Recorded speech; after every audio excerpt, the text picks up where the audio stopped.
What is the price of betrayal? For Ethan Vance, it was nothing. He thought he could discard his wife of 10 years, the woman who built his world, like yesterday's news.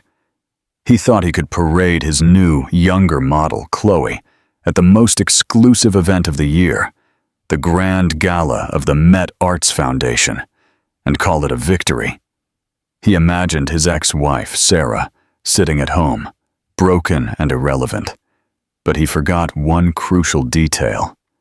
When you push someone to the ground, you have no idea who they'll meet when they stand up again. Tonight, Ethan Vance is about to learn that lesson in front of the elite of New York City, because his past is about to walk through the door, and his future is opening it for her. The air in the penthouse, overlooking Central Park, was thick with the scent of expensive cologne and a simmering arrogance. Ethan Vance adjusted the silk lapels of his Tom Ford tuxedo, catching his reflection in the floor-to-ceiling window. The city lights twinkled below, a sprawling kingdom that he felt he was finally ready to rule. "How do I look?" he asked, though it wasn't a question. It was a demand for affirmation. Chloe Davies, lounging on the white leather sofa, looked up from her phone. Her dress was a testament to Ethan's recent bonus, a fiery red, backless Alexandra Vautier that clung to her gym-toned body. "Like $1 million, my love." "No, like $1 billion?" he grinned, a flash of perfectly veneered teeth. Ethan liked the sound of that. It was aspirational. For now, he was a senior vice president at Sterling Capital, a respectable private equity firm. But respectability wasn't the goal. Dominance was. And tonight, the Met Arts Foundation Gala was his coronation. "This dress is everything, Ethan. I'm going to be the talk of the party," Chloe said, getting up to do a twirl. "We're going to be the talk of the party," he corrected her, his voice soft but firm. He walked over, placing his hands on her waist. "This is our debut.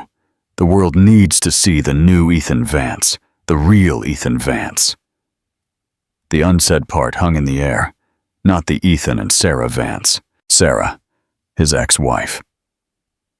The divorce had been finalized 6 months ago, but the bitter taste still lingered in his mouth. Not of regret, but of annoyance. The process had been a hassle, a tedious untangling of a life he had outgrown. 10 years they had been together, since college. He now saw her as a relic of his past, a black and white photograph in his new, full-color life.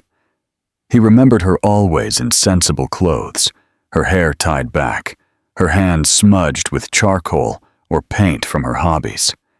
She had been an architectural student when they met, brimming with passion. "I want to design spaces that breathe," she used to say. But her ambition had been quietly shelved, year after year, to support his. She had managed their home, organized his work dinners, proofread his reports, and celebrated his promotions as if they were her own.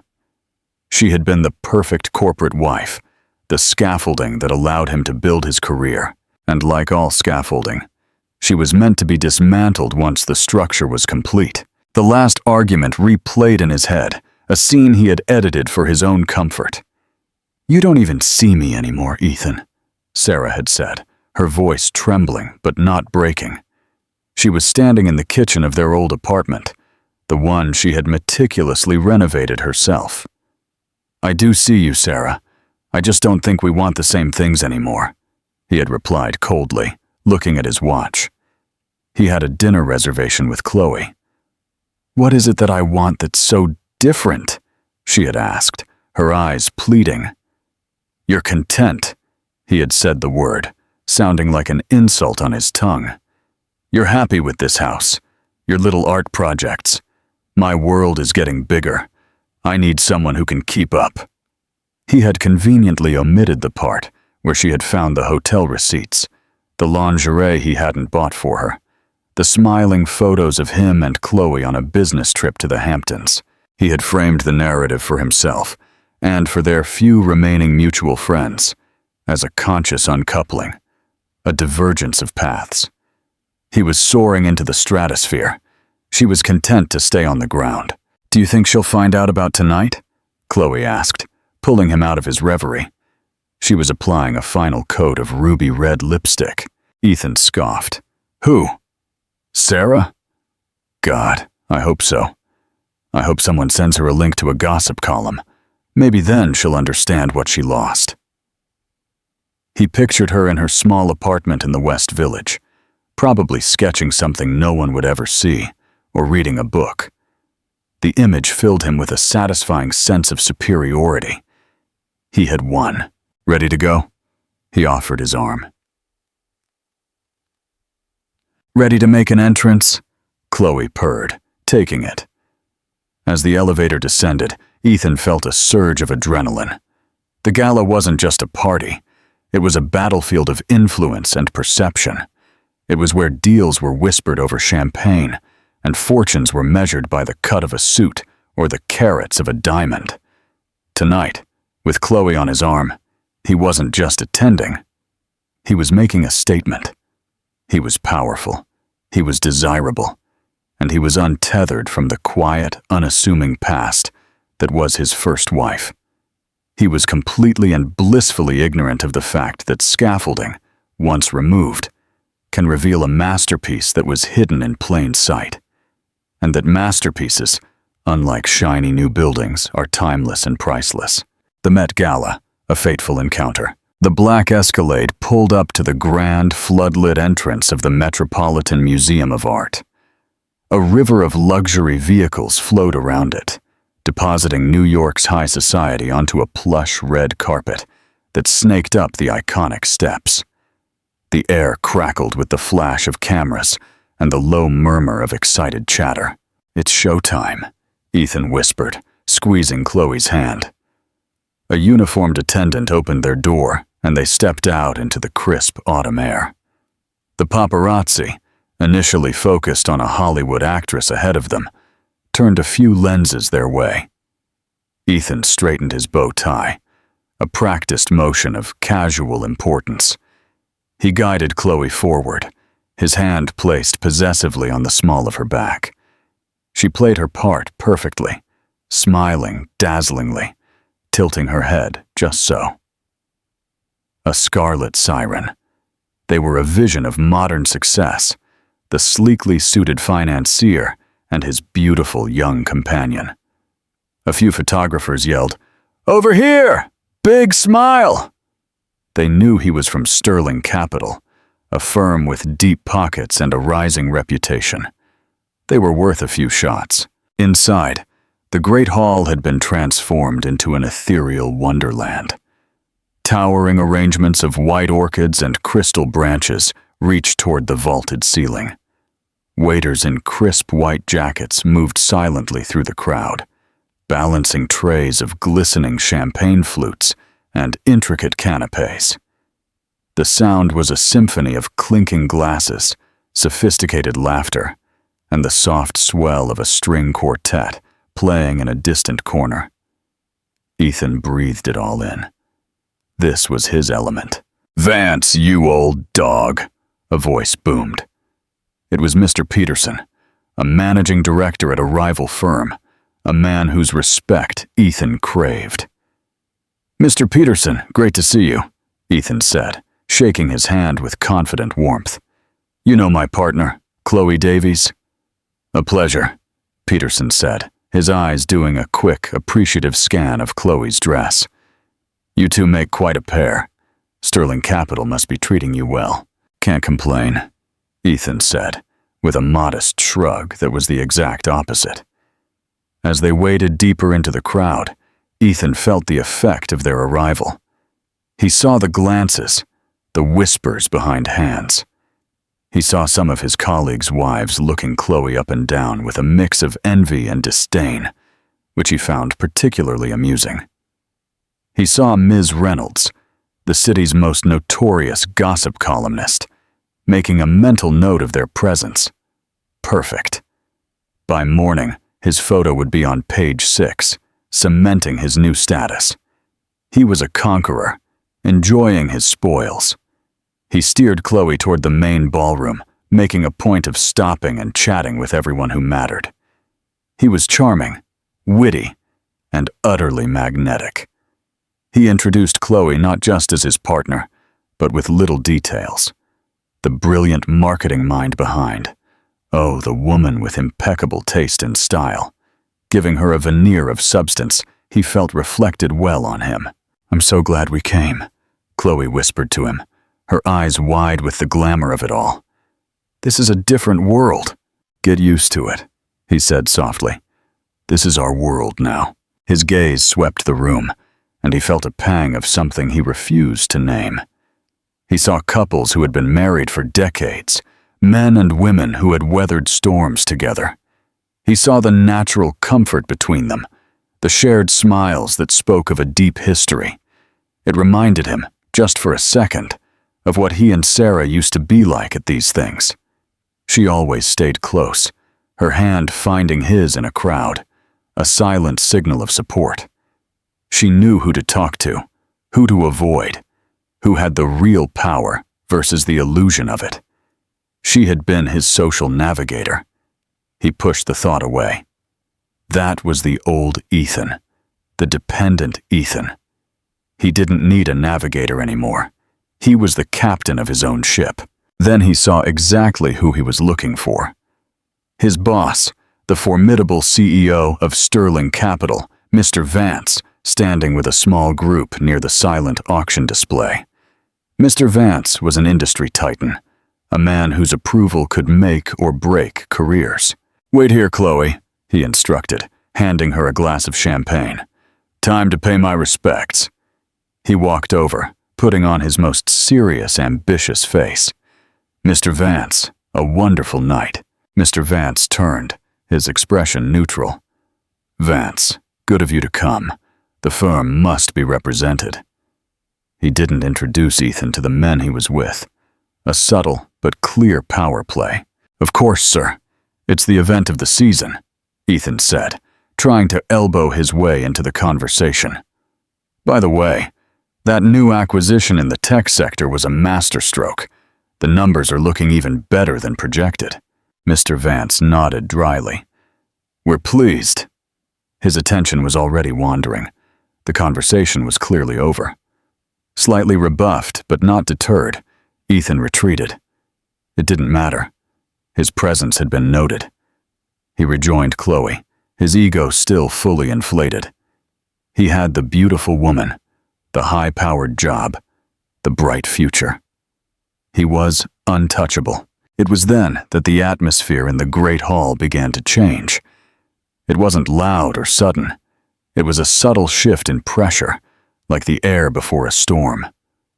The murmur of the crowd quieted, and then began to swell again, but with a different tone. Heads turned not in a general scan of the room, but in one specific direction, toward the grand entrance.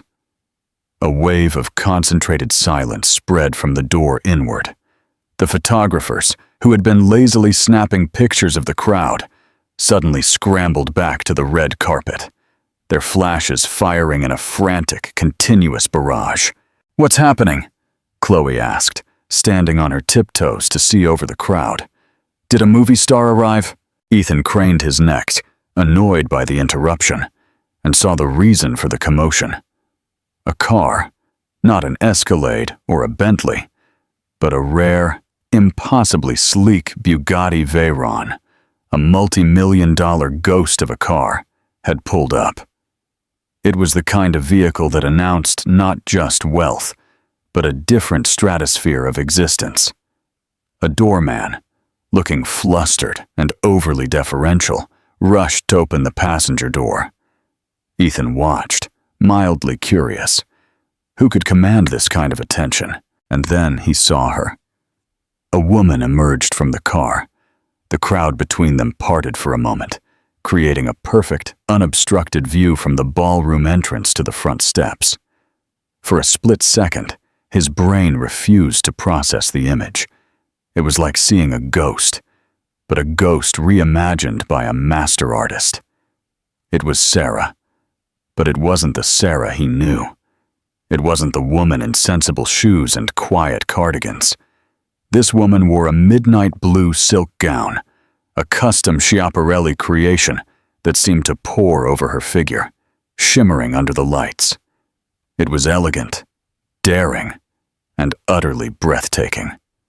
Her hair, once pulled back, was now styled in loose, glamorous waves that cascaded over her bare shoulders. Around her neck was a collar of sapphires and diamonds that didn't just sparkle. It blazed, catching the light from every direction. Ethan's champagne glass suddenly felt heavy in his hand. His mouth went dry, and Chloe's question from earlier echoed in his mind. A cruel taunt from a universe that was suddenly tilting wildly on its axis. Do you think she'll find out about tonight? She hadn't just found out. She had arrived. And when a man stepped out of the hypercar's driver's side, a man who exuded a quiet, impregnable confidence that made Ethan's own bravado seem like a child's tantrum, Ethan Vance realized his perfectly constructed world was about to shatter into a million pieces. The king is dead. Long live the queen. The man who emerged from the driver's side of the Bugatti was Julian Thorne. The name itself carried weight in rooms like this, but it was spoken in hushed, reverent tones, not yelled by paparazzi. Julian wasn't new money, nor was he merely old money. He was dynastic money, a fortune rooted in banking and energy that had been deftly pivoted into 21st century tech and sustainable power. At 42, he was the CEO of Thorne Innovations, a global juggernaut that ate companies like Sterling Capital for breakfast. He was notoriously private, rarely photographed, and his presence at any event instantly made it the event. He wore a simple étui, impeccably tailored black tuxedo. No flashy watch, no ostentatious jewelry. He didn't need to. His presence was his statement. He walked around the car and offered his hand to Sarah. The way he looked at her wasn't the possessive gaze Ethan gave Chloe. It was a look of genuine admiration and deep affection. He said something to her too low for anyone else to hear, and she laughed. It was the sound of her laughter that hit Ethan like a physical blow. It was lighter than he remembered. Freer. It was a sound he hadn't heard in years, a sound he had unknowingly choked out. The crowd, which had parted out of curiosity, now parted out of respect. Julian Thorne and his breathtaking companion began their ascent of the steps. The flashes were blinding. "Ethan! Ethan! Who is that?" Chloe's voice was sharp, tinged with a note of unfamiliar panic. The confidence had evaporated from her face, replaced by a confused frown. "That woman. She looks familiar." Ethan couldn't speak. His throat was a concrete knot. He felt 100 pairs of eyes on him. People who knew him, who knew about his divorce, were now looking from the radiant vision in the doorway to him and his scarlet-clad partner. The comparison was brutal. He felt a hot, stinging shame creep up his neck. He and Chloe had tried to make a splash. Sarah and her escort had just created a tsunami. That's Sarah!" He finally choked out the name, and it tasted like ash. Chloe's jaw dropped. Her perfectly painted lips parted in disbelief. "That's Sarah, your ex-wife? The one you said was normal?" Her voice was an incredulous shriek. She looked from Sarah to Ethan, and for the first time, a flicker of doubt, of reevaluation, entered her eyes. Sarah and Julian stopped at the top of the steps. He guided her with a light touch on her elbow, his movements fluid and assured. They didn't walk in search of attention. They simply commanded it. As they entered the great hall, the string quartet seemed to falter for a moment before resuming. Mr. Vance, Ethan's boss, who had barely given him the time of day just minutes earlier, immediately broke off his conversation and began moving toward the entrance with a determined gait. A shark sensing blood, or in this case, money, in the water. "Julian! What a pleasant surprise!" Mr. Vance boomed, his voice now exuding an obsequiousness that was sickening to witness. Julian greeted him with a polite, reserved nod. "Gerard, a fine evening for a worthy cause." His gaze was steady, not missing the frantic energy his arrival had caused.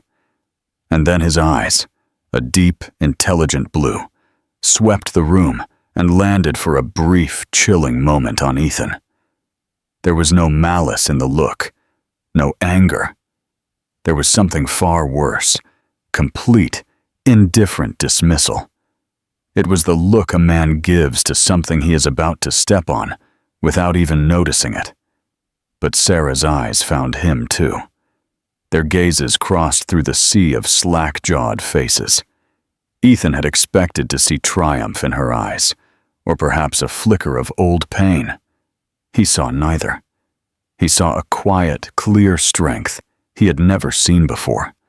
It was the look of a woman who knew her own worth, a woman who was no longer defined by him or his opinion of her. In that single look, she stripped him of all his power. She wasn't the discarded wife.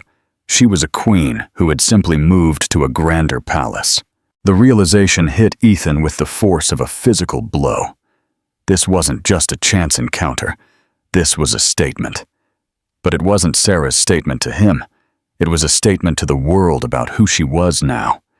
He was simply an insignificant spectator to her ascension. The whispers erupted around him, venomous and quick. "That's Ethan Vance's ex-wife? My God, what did he do to her? That's Julian Thorne from Thorne Innovations. He's with her. I heard the divorce was messy. Clearly she landed on her feet, and on a pile of gold. Look at Ethan's face. And who is he with? So tacky." The word tacky hit Chloe like a slap. She winced. Her scarlet dress suddenly felt cheap and loud, next to Sarah's timeless elegance. The looks of admiration she had received earlier now felt like jeers. She was no longer a prize. She was a consolation prize, and a bad one at that. She looked at Ethan not with adoration, but with accusation. His promises of a bigger, better world were crumbling before her very eyes. He had sold her a ticket to the A-list, but it seemed his ex-wife owned the whole venue. Ethan felt trapped. He wanted to run, to disappear, but he was frozen in place, a statue of humiliation in a Tom Ford suit. He had come to the gala to be the man of the night, but in the space of 5 minutes, he had become the laughingstock. Sarah, guided by Julian, began to move toward the ballroom, greeting a few people with a warm, genuine smile. She moved with a grace he never knew she possessed. He had always seen her as sensible, practical. He never realized that with the right support, sensible people could fly. He saw his boss, Mr. Vance, fawning over Julian, laughing a little too loudly at something he said. Then Mr. Vance turned and gesticulated toward Sarah with profound respect. They were heading their way. Not for him, but toward the main stage at the front of the ballroom. Their path would take them directly past where Ethan and Chloe were, rooted in their own personal hell. The moment he had dreaded was now inevitable. A confrontation was coming. But as Sarah walked toward him, looking regal and serene, he knew with sick certainty that this would not be a confrontation between equals. It would be an execution. The few meters of Persian carpet that separated them felt like a mile-long walk of shame. The air thinned around Ethan. Every rustle of Sarah's Schiaparelli dress seemed to mock the synthetic sheen of Chloe's gown. Julian Thorne walked with the unhurried stride of a man who owns every room he enters. His eyes were fixed ahead, but Ethan felt his peripheral power. Mr. Vance, still attached to Julian's side like a pilot fish to a shark, was the first to see Ethan. A flash of annoyance crossed his face, as if Ethan were an unfortunately placed piece of furniture in his path. "Vance," he said, his tone clipped and dismissive. Julian and Sarah stopped. The moment hung in time. The ambient noise of the gala seemed to fade to a dull roar, focusing all sound and light on this impossibly awkward tableau. Sarah looked at Ethan, her expression serene. There was no anger, no pity. It was the polite, distant look you give to a former colleague from a job long since past. "Ethan," she said, her voice even and cold. It was the first time she had said his name, and it sounded alien, clinical. Ethan's pride, bruised and battered, made one last pathetic attempt. He felt an overwhelming desire to assert himself, to prove he wasn't the pathetic figure everyone now saw. He gestured stiffly at Chloe, who looked as if she wanted the floor to swallow her whole. "Sarah, you remember Chloe?" he said, the words coming out harsher than he intended. It was a petty, desperate jab, an attempt to remind her of the reason their marriage had ended. Sarah's gaze moved to Chloe for a fraction of a second. She gave a small, almost imperceptible nod. It wasn't a greeting between equals, but a dismissal. She didn't even say her name. She had rendered Chloe completely insignificant, with a single word. Chloe visibly winced, her face reddening to a shade that clashed horribly with her dress. Julian Thorne, who had remained silent, finally spoke. His voice wasn't loud, but it cut through the tension with the precision of a surgeon's scalpel.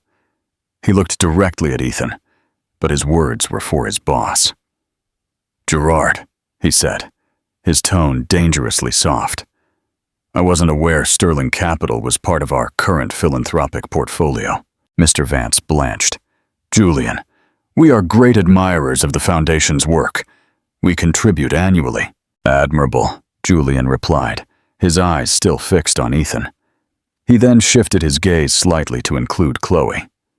"The Foundation's work this year is focused on supporting emerging artists and designers, women of substance and vision, who may have been overlooked." He let the words hang in the air, each one a perfectly aimed dart. Ethan felt his blood run cold, but the masterstroke was yet to come. Julian turned his full attention back to Sarah, his expression softening into one of genuine pride. He placed a hand gently on her back. "But introductions are in order," he said, his voice now projecting slightly for those nearby to hear. "Gerard, I don't believe you've been formally introduced to my fiancée." A gasp, a collective intake of breath, was audible from the surrounding guests. Fiancée. The word detonated in the center of the room. This wasn't an affair. It wasn't a rebound. It was a commitment from one of the world's most elusive and powerful men. Mr. Vance's eyes bulged, then narrowed in a frantic, dawning comprehension. He looked from Sarah's serene face to Ethan's horrified one. The professional calculus was happening in his head at lightning speed. My sincerest congratulations, Julian. To both of you," Vance stammered, extending a hand to Sarah. "A pleasure. I'm Mr. Thorne, Amelia Romero." She provided her maiden name. She shook his hand firmly. "It's a pleasure to meet you, Gerard." Ethan felt the world spinning. Romero. She had shed his name. She had shed everything that reminded her of him. But Julian wasn't finished. This wasn't a simple social massacre. It was a methodical dissection. "But you are mistaken about one thing, Gerard," Julian continued, a faint, sharp smile touching his lips. "Amelia isn't just my fiancée. She's the reason we're all here tonight." He gestured vaguely toward the stage at the far end of the ballroom. "The Foundation's central project this year, the one my firm has funded with a $50 million grant, is the new Thorne Wing for Contemporary Design at the museum." Mr. Vance nodded enthusiastically. "Yes, of course. We've all been eagerly awaiting the unveiling of the designs tonight." Julian's smile widened. He looked at Sarah with pure adoration.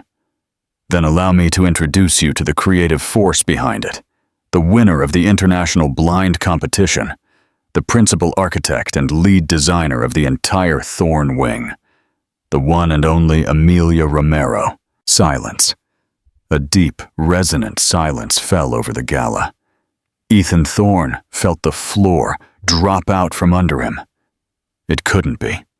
The small art projects, the sketches he had dismissed, the passion he had called a hobby, it was all real. While he was climbing his ladder, she had been secretly building an empire of her own. She hadn't just landed on her feet. She had built her own damn launch pad. Mr. Vance stood completely stunned. He looked at Sarah with a completely new kind of respect, one that bordered on awe. Then he looked at Ethan with a nascent, murderous rage. He finally understood.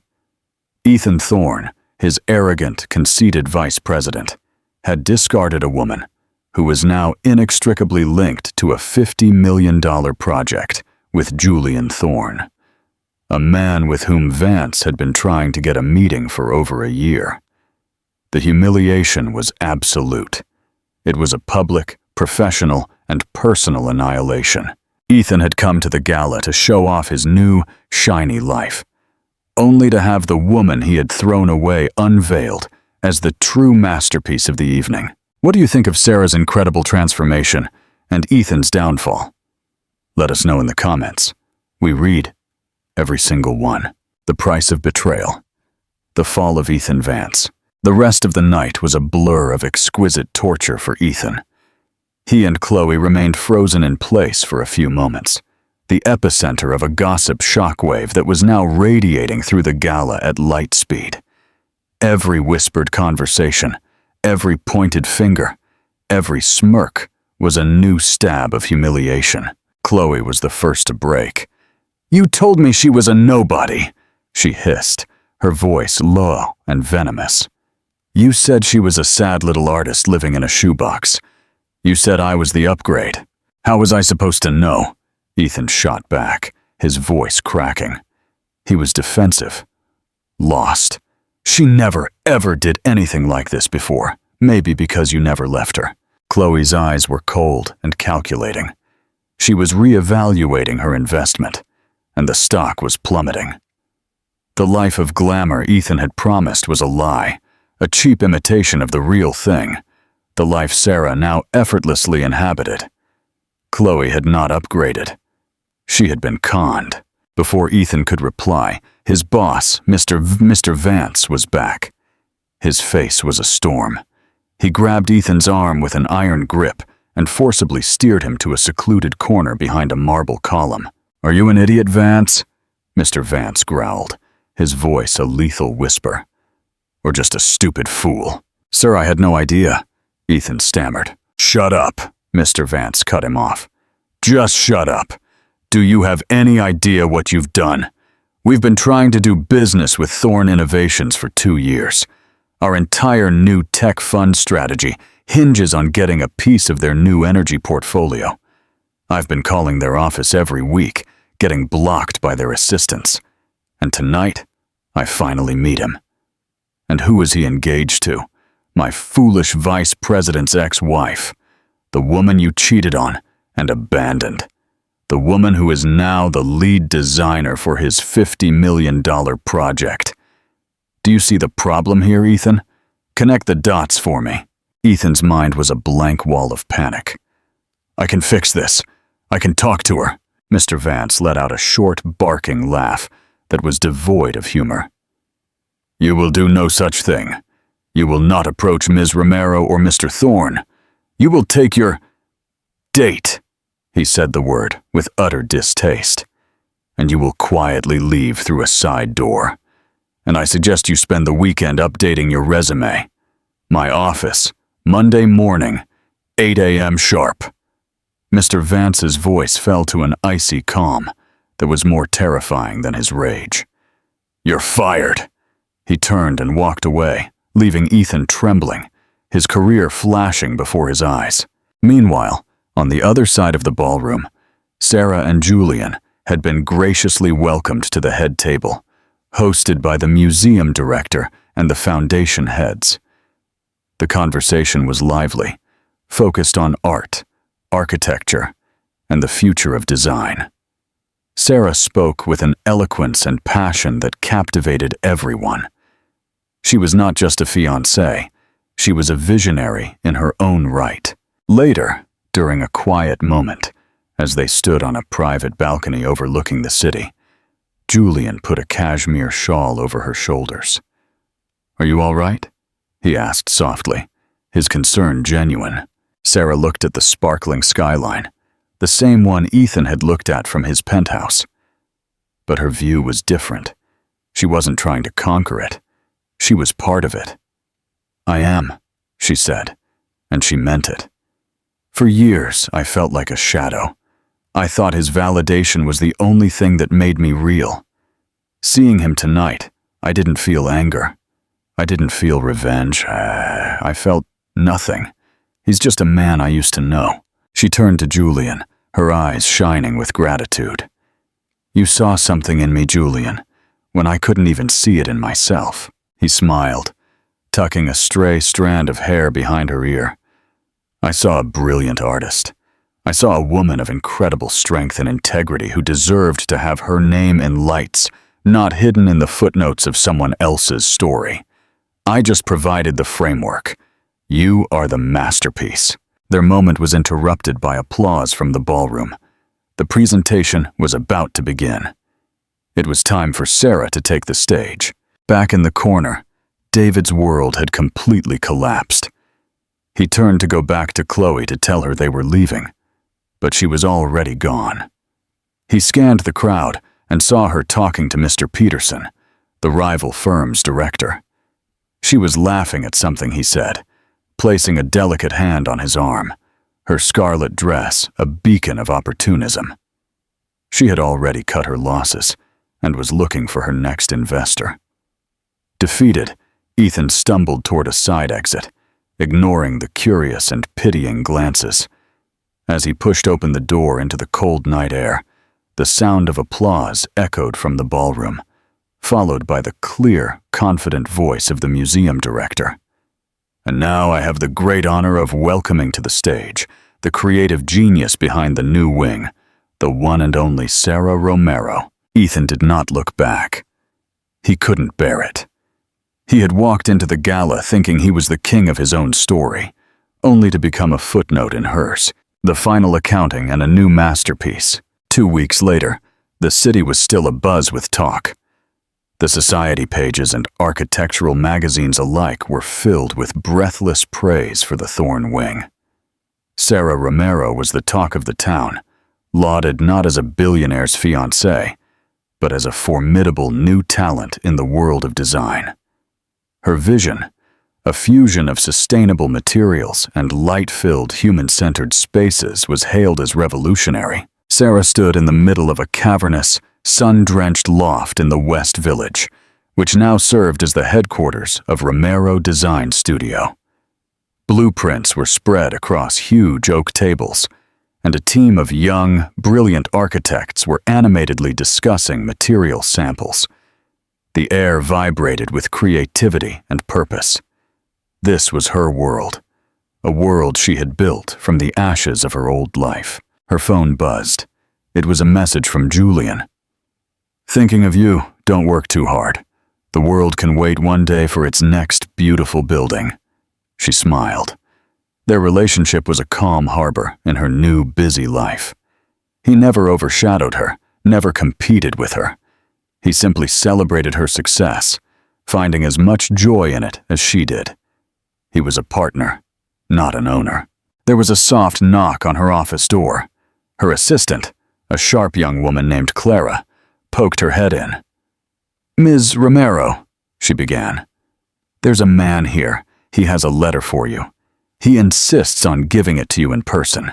Sarah looked up, annoyed by the interruption. "I'm busy, Clara. Have him leave it with you."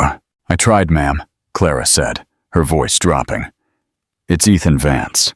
Sarah froze. The name felt like a relic from another era, a ghost at the party. She hadn't seen or heard from him since that night. She had heard the whispers that he'd been forced to sell the penthouse, that he was living in a small rental in a less fashionable neighborhood, that he was consulting, the universal euphemism for being unemployed. A cold knot of dread formed in her stomach. A part of her wanted to tell Clara to have security remove him, but curiosity, and perhaps the last lingering thread of a shared history, won out. "It's fine. Let him in." Ethan walked into the office. The change was shocking. The impeccably tailored Tom Ford suit was gone, replaced by a cheap, ill-fitting blazer. The arrogance had vanished, replaced by a desperate, haunted look in his eyes. He was thinner, and the lines of failure were etched around his mouth. He clutched a simple white envelope in his hand, as if it were a lifeline. "Sarah," he said, his voice raspy. "Ethan," she replied coldly. She did not stand. She did not offer him a seat. She remained behind her large desk, blueprints spread out between them like a barricade. "What do you want?" I wanted to give you this," he said, taking a step forward and placing the envelope on the edge of her desk. He would not meet her eyes. "I just want you to read it. That's all I ask." She looked at the envelope, then back at his worn face. The powerful, intimidating man she had once been married to was gone. In his place was a stranger, hollowed out by his own choices. "Fine," she said. "You've given it to me. You can go now." He looked up, a flicker of his old frustration showing. "Can't we just talk for 5 minutes, for old time's sake?" "We have nothing to talk about, Ethan," Sarah said, her voice firm but not cruel. "Our time is over. Please leave."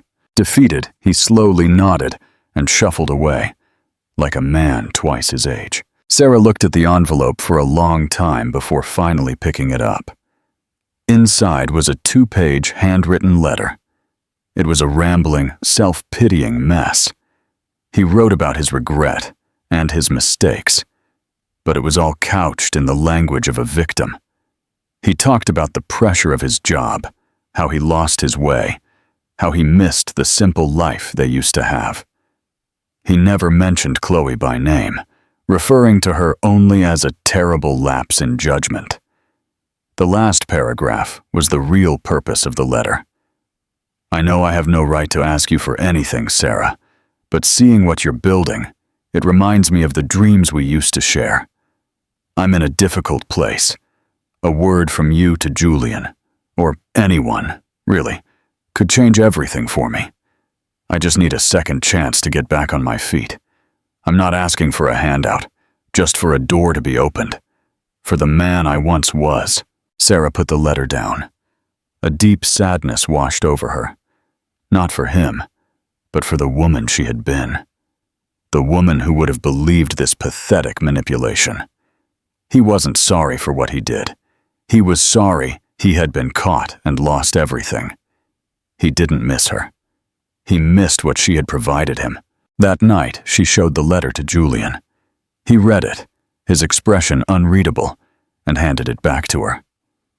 "What do you want to do?" he asked simply. "The old Sarah would have felt guilty," Sarah confessed. "She would have felt responsible. She would have made the call." "And the you that's sitting here now?" Julian prompted gently. Sarah looked around her beautiful, calm home, and then she thought of the towering structure that now stood at the museum. "The Sarah that's sitting here now knows that second chances are earned, not begged for, and that you can't build a new future on a rotten foundation." She knew she couldn't leave him without a response.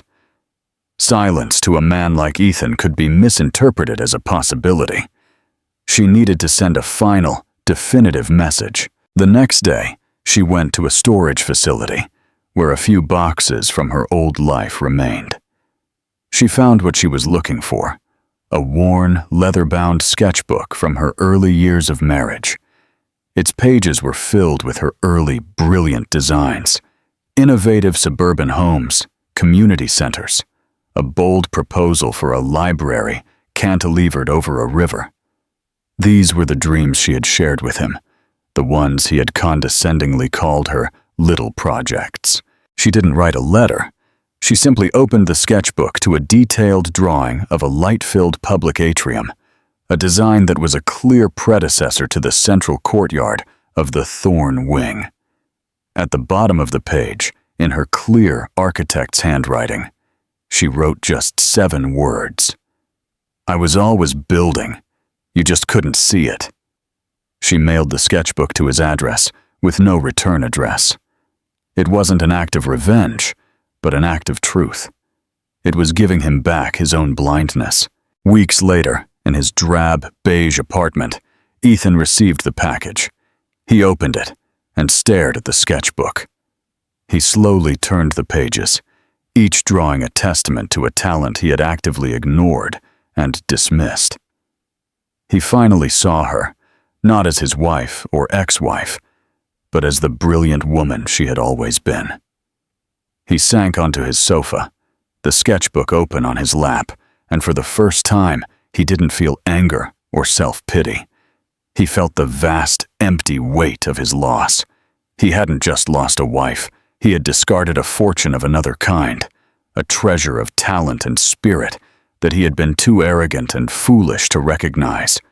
And he knew with a certainty that chilled him to the bone that he would spend the rest of his life in the shadow of the world she was building. And that is the story of how one night of calculated arrogance led to a lifetime of karmic justice. It's a powerful reminder that your worth is never determined by who you leave or who leaves you. It's determined by what you build within yourself. Ethan thought he was the prize, but he was only the price Sarah had to pay for her own freedom. Her final triumph wasn't walking in with a billionaire. It was walking in as herself, powerful and whole. We hope you enjoyed this story. If so, please like this video and share it with someone who needs to hear it. And don't forget to subscribe and hit that notification bell so you never miss another of our real-life dramas. Thanks for listening.